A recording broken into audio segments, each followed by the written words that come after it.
looked as if it was just a kind of touch of Wales, but focus now in the front of the peloton. Decathlon looking after Vendrame here. I think Lido Trek quite happy with this situation, but this man eking out a couple of more seconds, 17 seconds. He's going to take some bringing back.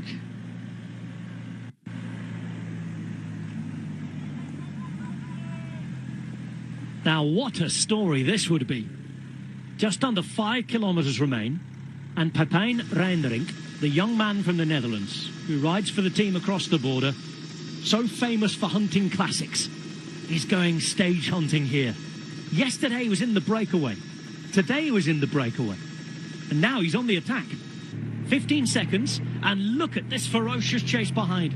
Uno X really want this, and it's a lead out at the bottom of the climb. Everybody else really having to react with fury as well, Brian. Yeah, this is what Rendering didn't want. He didn't want this huge acceleration, and this is what we're seeing at the moment. So, you know, he's brought back very, very quickly from the acceleration there of Uno X. It was looking good. Who was going to do the chasing? Now we have a bit of, you know, easing up now. Perfect opportunity for someone to go over the top, and I think that Gabri Zabri realises that. He's got Mats Pedersen on the wheel.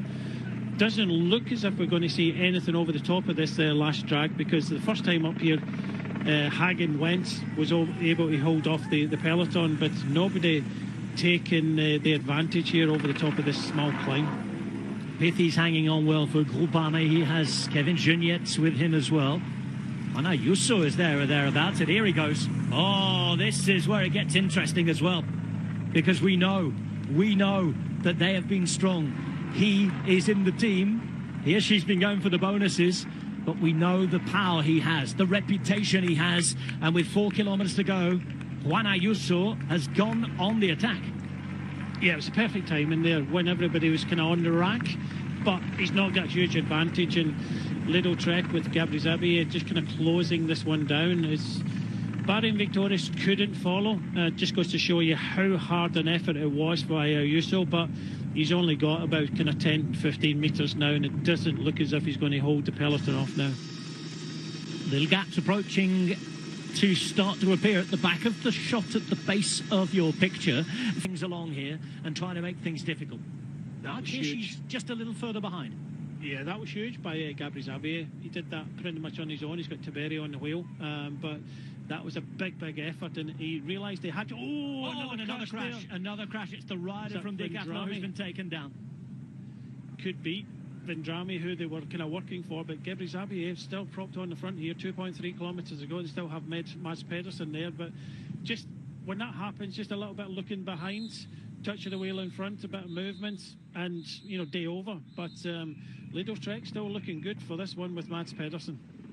They've been acting as a team, working as a team, and Emmanuel Gebretzabia, who started the year without a contract, who soon came back into the team again after having ridden for the last couple of years, proving he was one of the best domestics at his job in the world. He's been brilliant all year, and today he's vital again. And look who's just appeared on the left-hand side. Mathieu van der Poel has made it up onto the wheels. Now we've got to move on the right. So Esteban Chavez on this little rise for EF Education Easy Post. Yeah, a little bit of an acceleration, not huge. You know, renowned as a climber there, but, you know, good on him making that effort. But propped on the wheel of Mats Pedersen, who only has Quinn Simmons, by the looks of things, in front of him now, is the yellow jersey and race leader, Mathieu van der Poel. We've got riders moving up as well for Paul Di Cometa. They'll try to attack. It's so unpredictable, this one, but it does keep coming back together. Gabriel Xavier brought that last move together. It's Simmons now looking after the main man, Mats Pedersen, and for the first time in a while, there's a little bit of looking around here.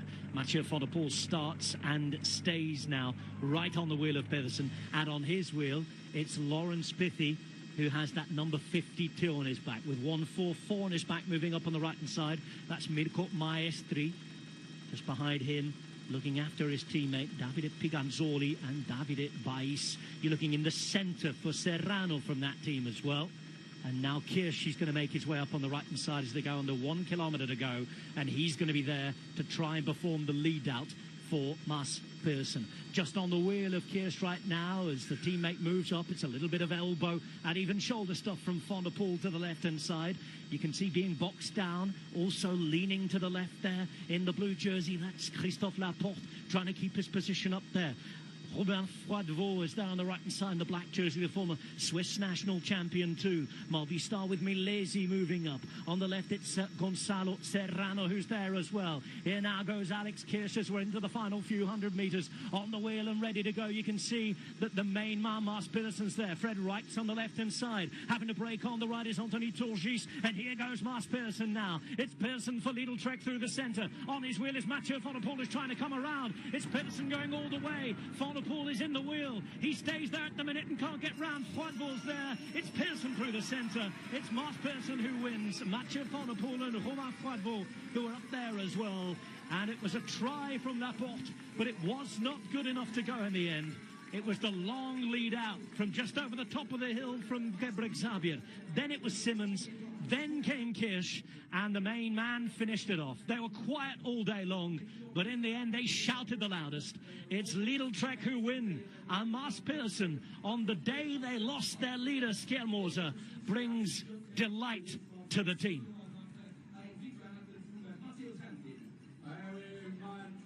A super sprint from Mads Pedersen, and it should be that Mathieu Van der Poel keeps the race lead.